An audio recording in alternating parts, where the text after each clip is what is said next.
reden über Kunst bei Art Talk, dem Kunstpodcast aus Saarlor Lux.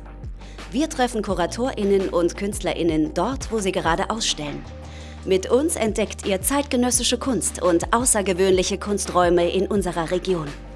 Werdet Teil von Galeriegesprächen, Ausstellungseröffnungen und Finissagen. Art Talk hört ihr überall dort, wo es Podcasts gibt.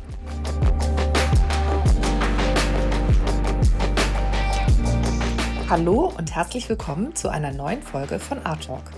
Heute treffen wir die französische Künstlerin Véronique Verdet, mit der wir über ihre aktuelle Ausstellung Fouloscopie sprechen, die derzeit im Museum St. Wendel zu sehen ist.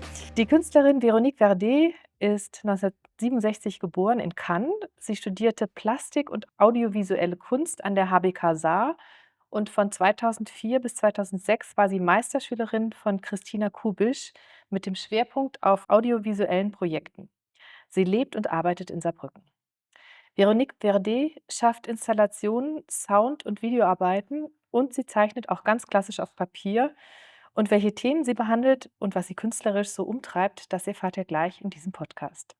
Ich freue mich jetzt sehr, in die ganz eigene Welt von Véronique Verdets Kunst einzutauchen.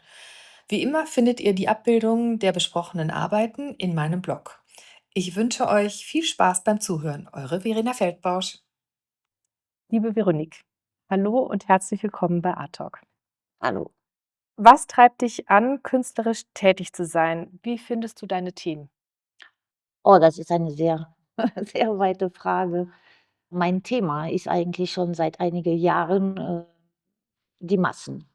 Menschenmassen, Bewegung, Individualität, Isolation, also alles, was uns Menschen betrifft. Das ist jetzt, ich würde sagen, bestimmt schon 10 Jahren eigentlich mein Hauptthema. Wie ich darauf gekommen bin, kann ich dir jetzt gar nicht mehr so sagen. Ich glaube, das war ein allgemeines Nachdenken über Gesellschaft. Ja. Also weniger aus der Literatur oder so, sondern mehr, ich glaube, mehr aus der Politik eigentlich, aus dem alltäglichen Geschehen. Ja. Wie sieht denn dein kreativer Prozess aus, wenn du an einer Ausstellung wie dieser Ausstellung Fouloscopie arbeitest? Also gerade bei dieser Ausstellung hier, wo ganz früh klar war, dass ich sehr viel Raum zur Verfügung bekomme, war es mir wichtig, ein Ganzes zu bilden. Also ich hätte auch die Möglichkeit gehabt, eben weil so viel Platz, verschiedene Werke oder aus diversen Zeiten oder so, aber mir war es wichtig, ein Ganzes zu bilden.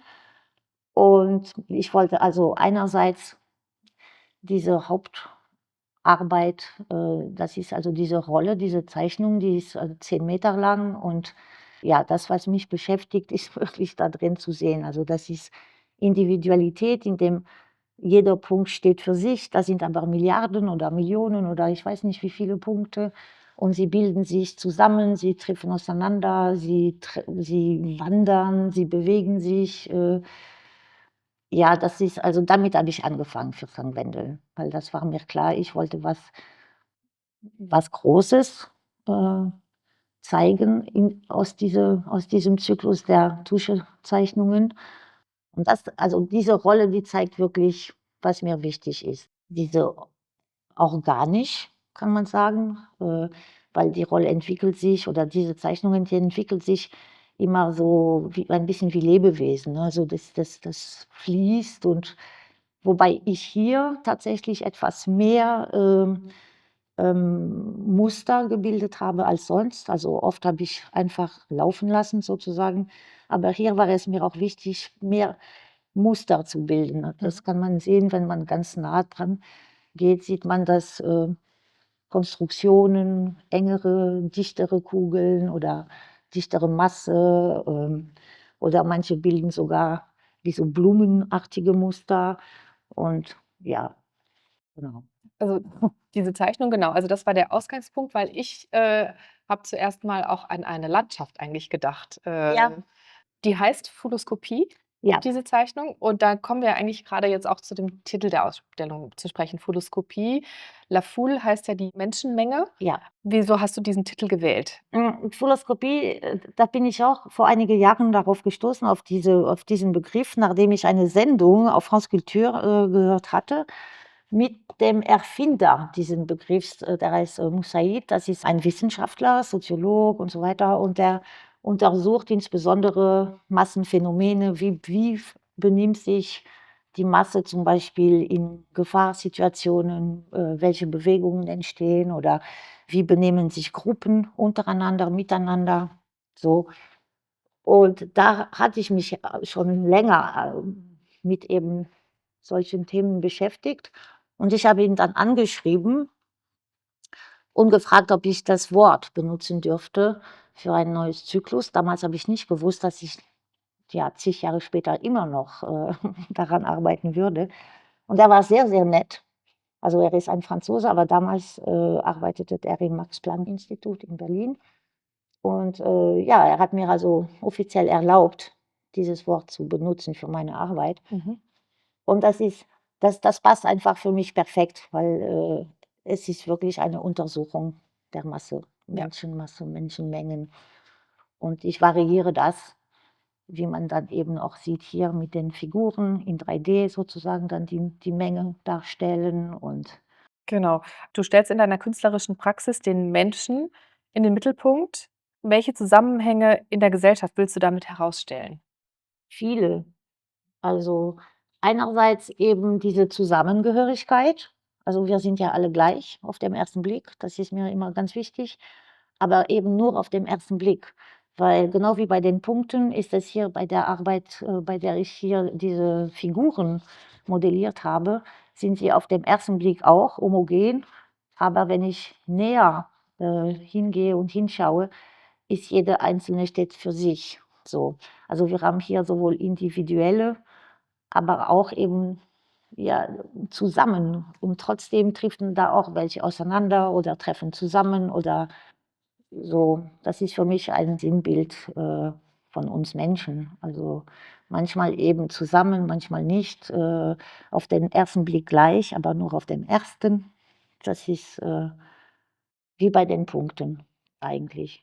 Ist der Titel für deine Installation hier in St. Wendel auch Holoskopie oder ist das ein anderer Titel? Ne, die Arbeit hier mit den Figuren heißt Emporté par la foule. Eine kleine Anmerkung: Emporté par la foule heißt von der Menge mitgerissen. Zu dieser Arbeit gehört ja auch ein Lied, das ich gesungen habe. Das war das erste Mal, dass ich mich traue, selber meine Stimme zu benutzen. Das war ein sehr großes Wagnis für mich. Aber St. Wendel ist nicht das erste Mal, dass ich diese Arbeit zeige. Also zum ersten Mal habe ich sie in der Kunsthalle Memmingen gezeigt vor 2 Jahren. Nur ein bisschen anders. Da war das Podest viel größer und ohne diesen genialen Lautsprecher. Den hatte ich damals noch nicht. Genau. Und da ursprünglich, ich weiß nicht, ob es interessant ist, aber das war meine Bewerbung für diese Art zu Thema Isolation. Und das wurde nicht genommen. Ah, okay. Ja, Pech. Das stimmt. Genau, wir beschreiben das ganz kurz mal, diese Arbeit. Also hast du hier auch in situ quasi in St. Wendel geschaffen, weil sie ja ein bisschen anders ist als die Arbeit in Memmingen, wie du gesagt hast. Also sind das auch 2500 Figuren oder? Hier sind sogar mehr, also hier sind es 2600. Ich hatte nämlich in Memmingen war eigentlich gleiche Situation, sprich ein langer weißes Podest und Figuren. So, aber hier in Memmingen hatte ich festgestellt, mir fehlten ein bisschen kleinen, also deutlich kleinen. Dann habe ich 100 dazu gemacht und ich habe sie ganz anders positioniert. Also hier habe ich wirklich versucht, etwas engere Gruppen zu bilden oder mehr von diesen enge Gruppen zu bilden und dann eben auch diese Bewegung. Ich finde, bei dieser Arbeit, was mir gut gefällt, ist, du kannst dir ganz viele Geschichten erzählen. Also das ist je nachdem, wo ich hinschaue. Und dann natürlich, was immer sehr interessant ist, ist das Lichtspiel, was sich im Laufe des Tages entwickelt. Und dann haben wir hier auch mit Schatten und plötzlich haben wir auch schwarze Schatten auf diese weiße Fläche. Also genau, weil hier fand ich auch interessant, hier in St. Wendel, dieser Raum ist schwarz-weiß. Mhm. Also da wollte ich wirklich keine Farbe. Mhm. Die Rolle ist natürlich schwarz-weiß, das Foto ist schwarz-weiß. Und hier haben wir eben die weiße Figuren und ab und zu diese dunkle Schatten, je nach Lichteinfall. Und das ist praktisch sehr neutral. Ja. Alles andere kannst du dir selber. Oder möchte ich, dass die Besucherinnen sich ihre eigenen Bilder machen. Und das war bei der Rolle zum Beispiel sehr interessant. Also eine Besucherin kam und meinte, ja, für sie war es wie Aufnahmen aus der Luft. Sie hat da drin Wälder gesehen. Manche Leute sehen da einige Sternenhimmel, also Galaxien. Manche sehen Pilze. Interessant, ja. Ja, es ist wirklich der Besucherin überlassen, was er daran sieht. Ja, das ist mir wichtig. Kommen wir noch mal ganz kurz auf die 2.600 Figuren zurück. Sie sind gesichtslos und sehen auf den ersten Blick homogen aus. Aber beim näheren Hinschauen sind sie doch sehr verschieden. Also nicht nur in der Größe, aber sie weisen auch andere Unterschiede auf. Wie sind die Figuren denn entstanden? Hast du die selbst gemacht und aus was sind die? Ja, die habe ich selbst gemacht und sie sind aus einer Modelliermasse, die an die Luft trocknet. Was ganz praktisch ist, weil es passiert schnell. Also die sind auch klein, also die haben nicht viel Gewicht.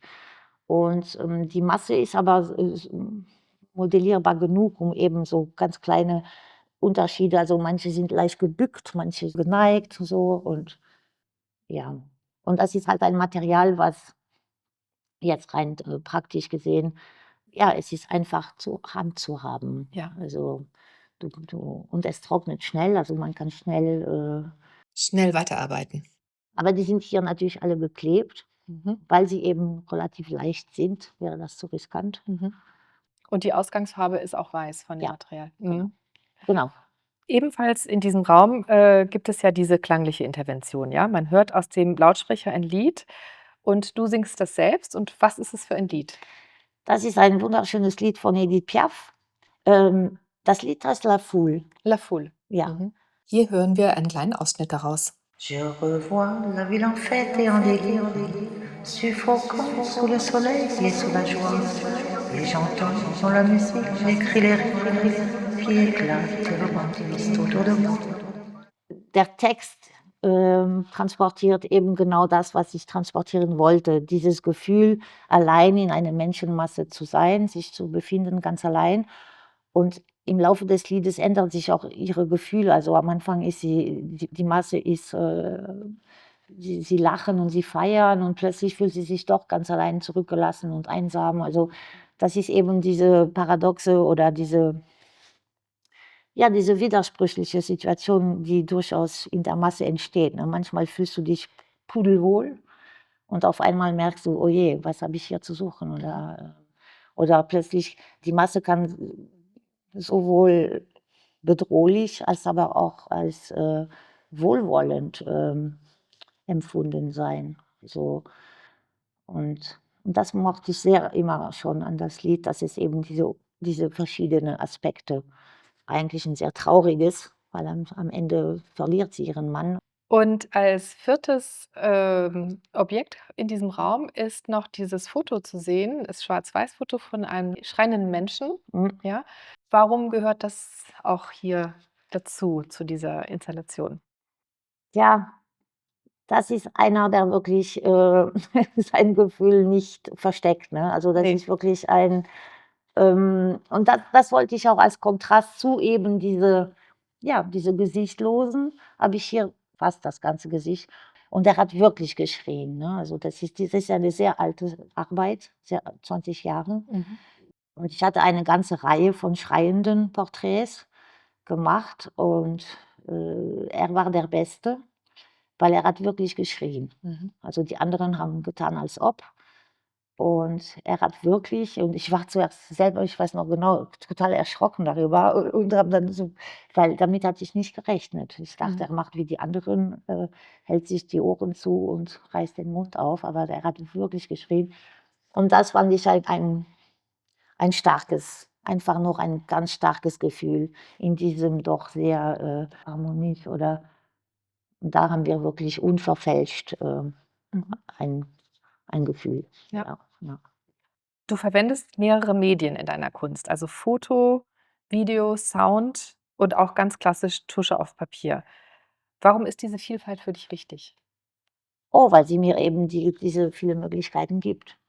Also das, und ich probiere gerne aus. Ich verwerfe auch eine Menge, aber ich möchte wirklich ungerne mich nur auf Papier oder nur modellieren oder das möchte ich mir unbedingt gönnen, sozusagen. Ja. Manche Leute werfen, also es ist mir schon vorgeworfen worden, ich würde zu viel unterschiedliche Medien benutzen, aber das behalte ich mir auf jeden Fall bei, weil es ist mir ganz wichtig eben, zum Beispiel, ich kann nicht sehr gut mit Farben umgehen, finde ich. Und so ein kleines Video, wie wir im Flur hier zeigen, das ist nur Farbe. Also da, und das finde ich eben das Tolle an uns, an Kunst machen, dass du eben, ja, du hast die ganzen Möglichkeiten und das, ich würde mich langweilen, wenn nicht. Du schöpfst die Möglichkeiten aus. Ja, Ja. ja, Mhm. Ich würde gerne zu dem zweiten Raum kommen. Sollen wir da vielleicht gerade hingehen? Ja. Gut. Hier. Also hier im zweiten Raum sehen wir erstmal diese wandfüllende Videoarbeit. Le Noir et le Blanc ist der Titel. Oui. Das Schwarz und das Weiße. Also man sieht schwarze und weiße Kugeln, die so durcheinandergewirbelt werden und fast fliegen. Ja? Aus was sind diese Kugeln und wie wurden sie bewegt? Also die Kugeln sind auch aus einer Modelliermasse, allerdings eine andere Sorte als die für die Figuren, die ist noch leichter. Ja. Also die ist wirklich federleicht und diese tausende Kugeln habe ich natürlich auch selber gemacht. Und bewegt wurden sie auf einem, ich hatte einen sehr großen Tisch, weiß, und einen Kameramann und ich habe die Kugel mit einem Föhn gejagt. Ja. Und da haben wir, das ist hier ganz simpel, ne? Das ist praktisch meine Punkte in 3 Dimensionen. Ne? Ja. Also das sind wirklich was passiert, wenn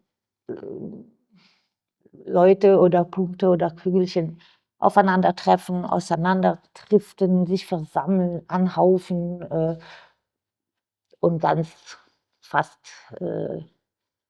simpel, ne? Diese Schwarz-Weiß-Kontrast. Ja. So. Also es geht wieder um Bewegungen, um Massen Ja. auch, weil Ja. das sind ja, wie viele Kugeln sind das? Weiß man nicht. Kann Ne? ich gar nicht zählen. Und auch die sind wieder individuell, weil du sie Ja. natürlich mit der Hand geformt Ja. hast. Ne? Man sieht da so kleine Einkerbungen oder so. Ja, deshalb passt das natürlich super gut zu dem Titel Foloskopie Ja. auch. Außerdem sieht man hier in diesem Raum auch noch Figuren in Gold. Die sind ein bisschen größer als die Figuren auf dem Podest nebendran. Die sind unter Glashauben. Also so, das macht sie ganz edel irgendwie. Und Genau. sie stehen auf Sockeln und sind beleuchtet und untenrum ist so ein orangener Teppich. Was hat es denn mit diesen Figuren auf sich? Also die Figuren heißen Les Parias, also die Parias. Und im Gegensatz zu den weißen Figuren haben sie ganz deutliche Merkmale. Also sie haben Brüste, sie haben Bäuche, sie haben Hängebäuche. Sie entsprechen auf keinen Fall irgendwelche von der Mode diktierte Schlankheitswahnen, sondern das sind wirklich Individuen, bei denen du sofort siehst, okay, die ist ja ganz anders als die nebendran. Also ich habe hier, manche sehen aus wie schwanger oder manche sind sogar fast unförmig, ja, also so wie ein bisschen verdreht und ein bisschen gequält sogar. Und die Gold zu machen, war praktisch dann eine Wertigkeit zu verpassen, die sie ansonsten nicht haben, eben aufgrund dieser nicht angepassten Merkmale. Also eben weil sie fett sind oder wie gesagt Hängebrüste. sind das normalerweise keine Kriterien, die man heutzutage aufwertet. Im Gegenteil. Ja. Das ist etwas, was ich in unserer Zeit, in unserer Gesellschaft, also unsere wirklich europäische oder westliche, wo wir diese Schönheitsideale, diese künstliche geschaffene Körper da so anpreisen und da wollte ich eben genau das Gegenteil. Ich möchte, dass diejenigen, die aus der Reihe fallen, ähm, zu Gold, vergoldet werden und dann durch diese Glasglocken und diese Beleuchtung haben sie was Museales, Sakrales. Also, ich wollte eben die Parias hochstellen. Ich weiß nicht, wie ich das sagen kann. Auf Das einen ist Sockel zu stellen. ja, das ist auch so, das ist fast eine etwas altbackene Präsentation, weil, das Licht, der Spot direkt auf sie, also, das ist ein bisschen eher wie im Ägyptischen Museum oder so, ja? Und das mochte ich, denn diesen Platz zu geben. Ja. Und, die Farbe auf dem Boden ist natürlich auch, nicht unwichtig. Das ist eben, wie ich vorhin sagte, ich arbeite fast nur in Schwarz-Weiß in dieser Ausstellung, außer eben draußen, Da kommen wir gleich noch hin. genau. Und da wollte ich einfach, ein kleiner Eye-Catcher und das habe ich in diese runde, orangene, Teppiche so damit gelöst. Also Orange hat jetzt keine bestimmte Bedeutung für Nein, dich? Ne. nein, Ne. ich mag die Farbe. Ja, sehr, sehr schöner, ruhiger Raum auch. Es ist fast Sehr. so meditativ hier, Ja, ne, weil das auch so abgedunkelt ist, dass man halt das Video auch gut sehen kann und dann mit diesen Spots, die auf diesen, Stelen sind. Also, es ist sehr angenehm, hier drin zu sein. ich fand das auch und ich fand das auch eben sehr schön, den Kontrast zum anderen Hauptraum, der ganz hell weiß, und dann kommen wir hier rein und haben etwas, es ist auch wie geschützt irgendwie. Also, ich fühle mich auch sehr wohl hier drin. Ich finde das sehr, aber es ist verrückt, ne? Das ist wirklich, 'ne ganz andere Atmosphäre. Ganz anders. Ja. Interessant, bei deiner Vernissage hast du ja den BesucherInnen angeboten, orangene Capes zu tragen, solche Regencapes. Mhm. Und die sind ja auch ganz gut, angenommen Ja. worden. Das war auch so 'ne Art Performance, um jetzt Farbe in den anderen Raum zu bringen oder warum hast du das gemacht eigentlich? Genau, also wie du gerade gesagt hast, ich wollte Farbe in den Raum bringen und dann wollte ich auch, dass die Menschen die Möglichkeit haben, Teil der Ausstellung zu sein. Und dann war ich einfach ganz neugierig, ob es funktionieren würde. Das haben wir dann schnell gesehen, das hat funktioniert. Die meisten haben es direkt mitgemacht und diese sehr komische Ponchos angezogen. Und ja, und dann wollte ich eben sehen, werden sich da Gruppen bilden? Das war praktisch ein Live-Experiment. Weil zum Beispiel bei diesen Fuloskopie-Experimente, die durchgeführt werden, hast du eben oft 2 Gruppen, die, rot und schwarz oder wie auch immer. Und hier hatten wir also die in Zivil und die Ponchos hatten. Es waren über 50, glaube ich. Und tatsächlich war das wirklich, es hat so gut funktioniert. Es hat auch direkt eine ganz andere Atmosphäre geschaffen als normalerweise auf Vernissagen. Oft hast du eben auf Vernissagen ist das ein bisschen nicht ehrfürchtig, das wäre zu stark, aber schon eine etwas, Vielleicht feierlich?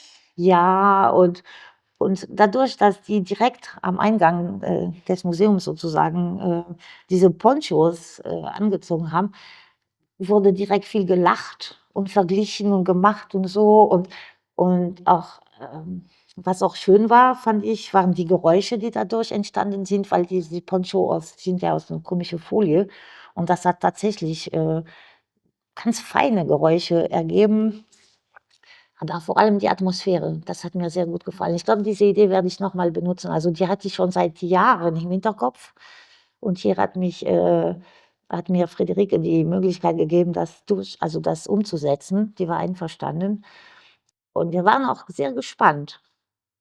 So, wird das funktionieren? Und tatsächlich war es so, am Abend der Eröffnung, die ersten Besucherinnen waren, 2 ältere Damen hier, glaube ich, aus St. Wendel. Und die haben zuerst 'n bisschen so geguckt und dann hat die eine dann gesagt: „Ja, da machen wir mit, da machen wir mit.“ Und zack, und dann ging's los. Sehr schön. Also, ich war ganz glücklich.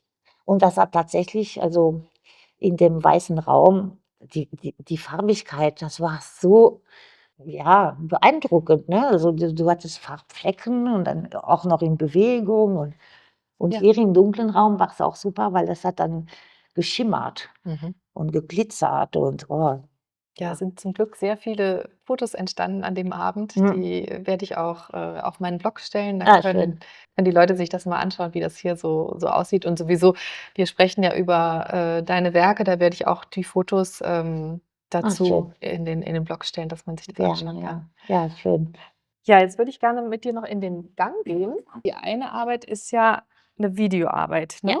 Doch bevor wir zur Videoarbeit kommen, sagt uns Veronique noch etwas zu der Geschichte ihrer orangenen Turnschuhe. Genau, ich habe eine kleine Masche. Nicht immer, aber fast immer für eigene Vernissage schenke ich mir Schuhe. Ah ja. Und dieses Jahr mussten sie orange sein. Mhm. Das ist klar. Fall. Ja, ja. Das ist ganz klar. So, im Gang, im Museum St. Wendel gibt es jetzt eine Videoarbeit, die zeigt eine Bahnfahrt. Ja, mehrere. Mehrere Bahnfahrten. Kannst du mir darüber was erzählen? Ich fahre relativ häufig mit der Bahn und schon auch seit Jahren eigentlich filme ich. So, Mhm. bisher habe ich noch nie was daraus gemacht, in dem Sinne. Aber hier in der Ausstellung Foloskopie wollte ich auch eben Menschen in Bewegung, Menschen, die irgendwo hin, Menschen, die ankommen, Menschen, die wegfahren, das wollte ich gerne zeigen. Aber auch so wie bei den Figuren sind sie gesichtslos im Video. Also da wollte ich einfach nur die Situationen und die versteht man ja direkt. Ne? So Mhm. von Gehenden, Koffern, Treffenden, Umarmenden. Und ich habe das dann zusammengeschnitten. Und das bringt auch Farbe, was wir vorhin da besprochen haben. Das ist auch etwas, wie gesagt, was ich sonst nicht benutze. Also nicht auf klassische Weise. Mhm. Also sprich auf Malen oder Papier oder so, selten. Und da hatte ich aber Lust auf und deshalb habe ich zum Teil die Farben auch ein bisschen kräftiger, so pinkene Koffer und rot und blauer Himmel und da mochte ich auch oder mag ich, wenn die Landschaft vorbeizieht. Und du sitzt irgendwo und dann ziehen entweder Menschen, aber auch Landschaften und das ist ein Bild, Mhm. was mich anspricht. Passt ja auch wirklich, thematisch richtig gut in die Ausstellung. Und daneben sind noch Zeichnungen zu sehen. Das ist auch wahrscheinlich Tusche auf Papier Ja. und da sind aber farbige Akzente auch drauf. Genau. Also, die sehen auch, also fast wie Neonfarben aus. Sind die mit dem Pinsel gemalt? Ja. Das ist der eine Teil und im anderen sind farbige Fähnchen. Genau. Also die Zeichnungen mit dem orangenen Farbakzenten, das habe ich extra für die Ausstellung jetzt hier gemacht. Die Farbe ist Tusche und ist mit einer Geste. Da wollte ich ein bisschen diese strenge Schwarz-Weiß doch unterbrechen und auch, weil diese Arbeit, also das Zeichnen der Fluoroskopie, egal ob auf Rolle oder auf kleinere Formate, ist eine sehr genaue, pingelige, 'n bisschen meditativ kann ja auch sein, Arbeit, die aber sehr viel Ruhe bedarf und die auch sehr viel Spaß macht, eben in diese Ruhe und in diese Zeit. Es geht ja enorm viel Zeit drauf. Und das wollte ich brechen, auch für mich brechen, indem ich mit einer Geste eine Farbe hineinbringe. Und dann habe ich drumherum meine Punkte platziert. Also, du Und hast mit der Geste angefangen und hast dann ja, die Punkte, okay. genau. Zuerst 'n kleines Versuch und dann habe ich gemerkt: „Oh ja, das gefällt mir. Das gefällt mir einfach.“ Auch hm, das hat was Lebendiges. Also, für mich hat das dann direkt was Lebendiges, diese starke Geste. Und das fand ich ganz ganz interessant und daraus ist eben diese zehnteilige Zyklus entstanden. Und genau, und gegenüber haben wir Objektrahmen, relativ tief, ich glaube 5 Zentimeter. Und da sind also auch aus der Serie Fluoroskopie. Und das sind für mich, weil manchmal spreche ich darüber auch von fiktive Kartografie, Mhm. würde ich sagen. Mhm. Weil, wie du auch vorhin sagtest, man kann auch Landschaften drin sehen. Und die Idee hatte ich dann auch. Und dann dachte ich, wenn ich mit Fähnchen, also dreidimensionale Markierungsfähnchen arbeite, dann unterstütze ich diese Idee einer Karte, eine Landkarte, kann aber auch ganz andere Assoziationen wecken. Also manche sehen da direkt was Militärisches, Mhm. was nicht mein erster Gedanke Ja. war. Mein Gedanke war mehr Territorien, Grenzen, Karten, aber nicht unbedingt im Sinne von Parteien, also Ja. Militär. Mhm. Aber auch interessant. Ja. Also, Und auch hängt ja auch zusammen, ne? Ja. Mit man Grenzen Genau. absteckt. Genau. Ja, ja. Welche Botschaft oder welches Gefühl willst du den Besucher, Besucherinnen hier in der Ausstellung in St. Wendel mitgeben? Oder ist dein Anliegen eher, dem Betrachter mit deiner Kunst gedankliche Freiräume zu öffnen, um gesellschaftliche oder politische Realitäten auch aus einem anderen Blickwinkel zu sehen? eher so. Eher so. Eher so. Also, das ist mir ganz wichtig und ich freue mich immer sehr, wenn Menschen mir dann erzählen, was sie sehen. Ich liefere meins ab dazu. Das ist auch diese Art, zum Beispiel diese 10 Meter lange Rolle zu machen, die über Monate natürlich Zeit gebraucht hat, ist auch irgendwo meine Art, mit all dem draußen fertig zu werden. Ja, also da stecken Millionen von Gedanken von mir, aber sie sind meine. Ja. Und ich freue mich sehr, wenn Menschen eben ja, selber irgendwas sehen und was ganz anderes als ich oder interpretieren und so. Aber ich möchte nicht so viel selber erklären Ja. oder ich hab's gern, wenn die Leute in sich selber, wie du sagtest, dem Betrachter und Betrachterinnen Freiraum ist mir sehr wichtig. Ja. Gibt es Künstlerinnen oder Künstler, die dich in deiner Arbeit inspiriert haben oder Positionen, die dich besonders prägen? Inspiriert weiß ich nicht, aber es gibt natürlich viele Künstler, die ich toll finde, Künstlerinnen. Hm. Als ich Kind war, hatte ich eine Offenbarung. Giacometti. Ah. Giacometti habe ich als Kind entdeckt, weil ich bin in Südfrankreich aufgewachsen und da haben wir das Riesenglück, die Fondation Meg in der Nähe. Und tatsächlich, meine Mutter hat uns regelmäßig, meine Schwester und mich, regelmäßig ins Museum oder in die Fondation. Und da sind eben diese unfassbar tolle Giacometti im Hof und die werde ich nie vergessen. Mhm. Weißt du, das ist wie, also das hat mich als Kind wirklich, da sind auch Miros im Garten, die sind wunderschön. Also der Mondvogel ist da, den habe ich auch geliebt. Also wirklich auf Anhieb auch so, aber nicht so wie Giacometti. Mhm. Und ich glaube, das ist bei mir wirklich hängen geblieben. Ich will auf keinen Fall mich vergleichen, ja. Also, Nee. Es So, geht ja um ja, die genau. Inspiration. aber weißt du, dieses Reduzieren und möglichst mit wenig, das war eigentlich meine erste große künstlerische Liebe. Das. Und dann gibt es so viele. Dann Mhm. gibt es so viele. Und ich bin da auch, genau wie in genauso wie ich ganz viele unterschiedliche Medien benutze, mag ich sehr unterschiedliche Leute, glaube ich. Das ist mir auch, da möchte ich mich nicht auf eine Schule Ja. momentan, ich mag so gern der Céleste Mougenot oder wie der heißt. Ich habe es nachgeschaut. Der Künstler heißt Céleste Boursier-Mougenot. Der war mal im Ja. Centre Pompidou in Metz und der ist jetzt in Paris, hat er wieder eine riesige Show mit dieser Arbeit, die ist wunderschön. So ein riesigen Wasserbecken und da sind die Teller, die sich treffen. Das ist in der Bourse de Commerce Voilà. von dem Oui. Pinault. Genau. Das ist wunderschön, dieses blaue Wasserbecken und weiße Keramikperlen Genau. schwimmen da raus und ich glaube, die machen auch Geräusche. Ja. Er hat sie mal in klein gezeigt in Metz. Mhm. Und das war, in klein war es schon, ich bin stundenlang da gesessen, wirklich so.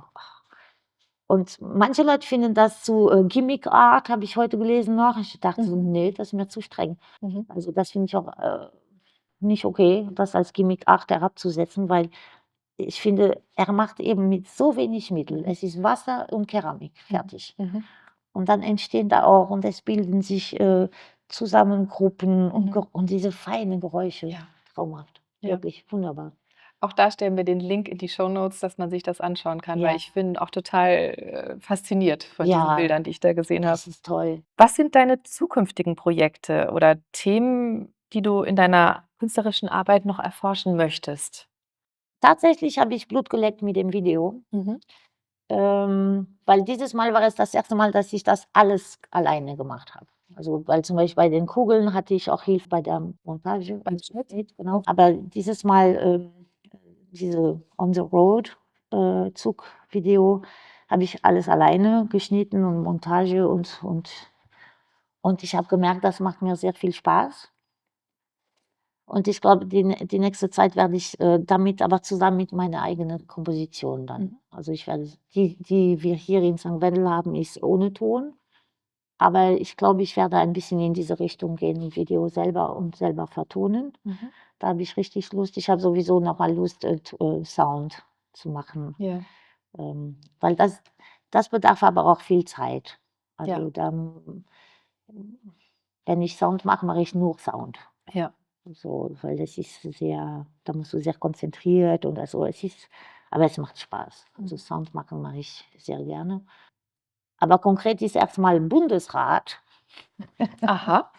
Und zwar am 3. Juli eröffnet im Bundesrat eine Ausstellung mit Armin Rohr, Malgorzata Stremer und mir. Weil dieses Jahr hat ja die Saarland also unsere Ministerpräsidentin, Frau Rellinger, ist die Präsidentin des Bundesrates und da wird scheinbar jedes Land organisiert dann eine Ausstellung. Und sie wollte den Schwerpunkt auf den Weimarer Dreieck setzen, sprich Deutschland, Polen, Frankreich. Und deshalb hat Andreas Bayer uns 3 angefragt und wir stellen also zusammen da aus. Ich bin sehr gespannt. Ja, schön. Ich bin sehr, sehr gespannt. Ja, das klingt ganz toll. Und wir fahren alle hin. Das wird auch lustig. Ja.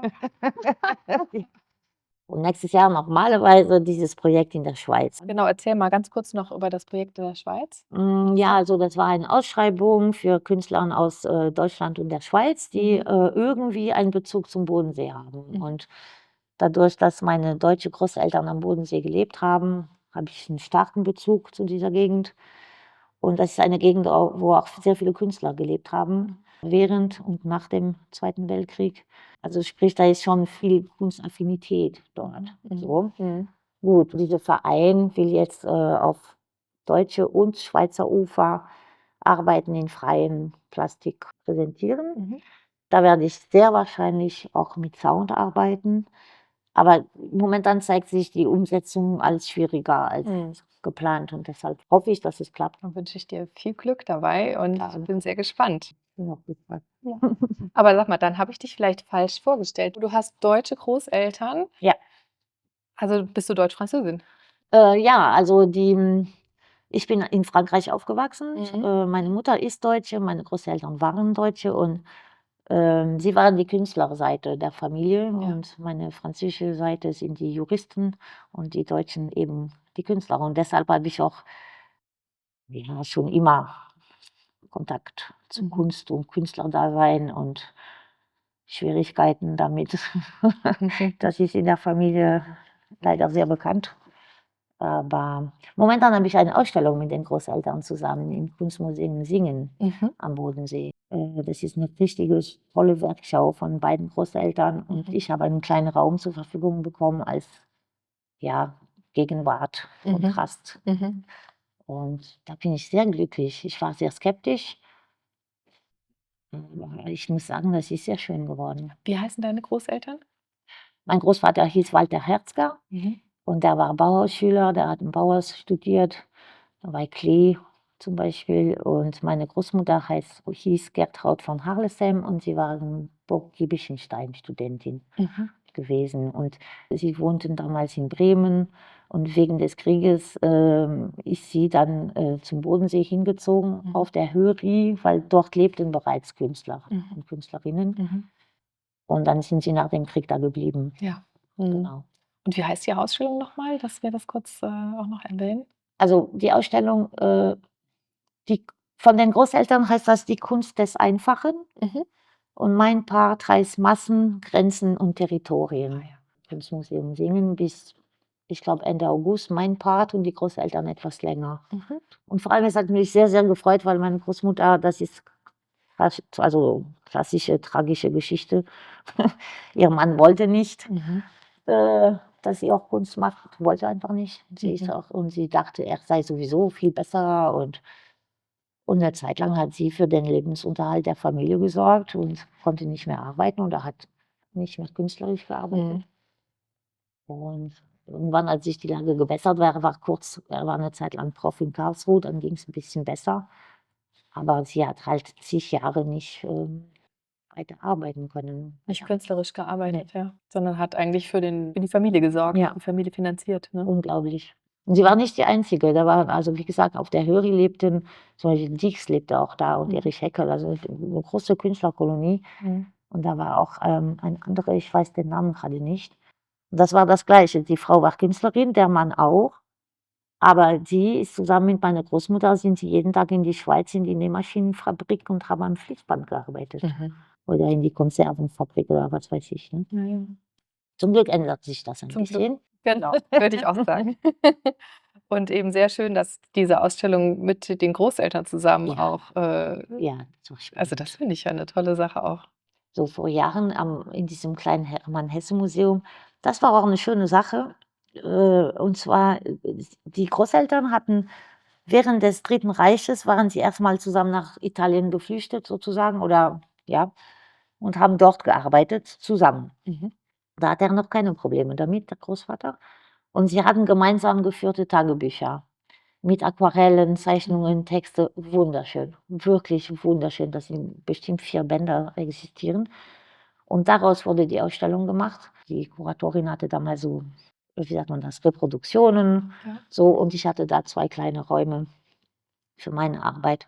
Und das war auch schon spannend. Aber dieses Mal ist das was anderes, weil dieses Mal wurde eben die Arbeit meiner Großmutter sehr gewürdigt und Ja. sehr schön gezeigt. Und Zum Glück ist die auch noch so erhalten. Also ich Ja. meine, während des Krieges wurde viel zerstört oft, Ja. ne? Und oder Ja. es wurde nicht richtig konserviert oder so. Und Ja. dann, ja, es ist immer ein Glück, wenn das doch erhalten geblieben ist. Ne? Vielen Dank, Veronique. Sehr schönes Gespräch. ich habe zu danken. Das war ein Einblick in die faszinierende Welt von Veronique Verdets Kunst. Wir haben nicht nur über die Ausstellung Fuloskopie im Museum St. Wendel gesprochen, sondern ich fand es auch sehr spannend zu erfahren, wie sie die Welt sieht, welche Perspektiven sie uns durch ihre Kunst zeigt, aus welcher Künstlerfamilie sie stammt und was ihre Zukunftspläne sind. Es lohnt sich auf jeden Fall der Weg ins Museum nach St. Wendel. Die Ausstellung von Veronique ist noch bis zum 6. Juli zu sehen. Vielen Dank, dass ihr heute eingeschaltet habt. Ich freue mich auf die nächste Folge von Art Talk Salo Lux. Bis dahin, eure Verena Feldbausch. Dir hat Art Talk gefallen? Dann hinterlasse 5 Sterne und empfehle uns deinen FreundInnen. Mehr Infos zu dem Podcast findest du in den Shownotes und in unserem Blog. Sei wieder dabei, wenn es heißt, wir reden über Kunst bei Art Talk, dem Kunstpodcast aus Salo Lux.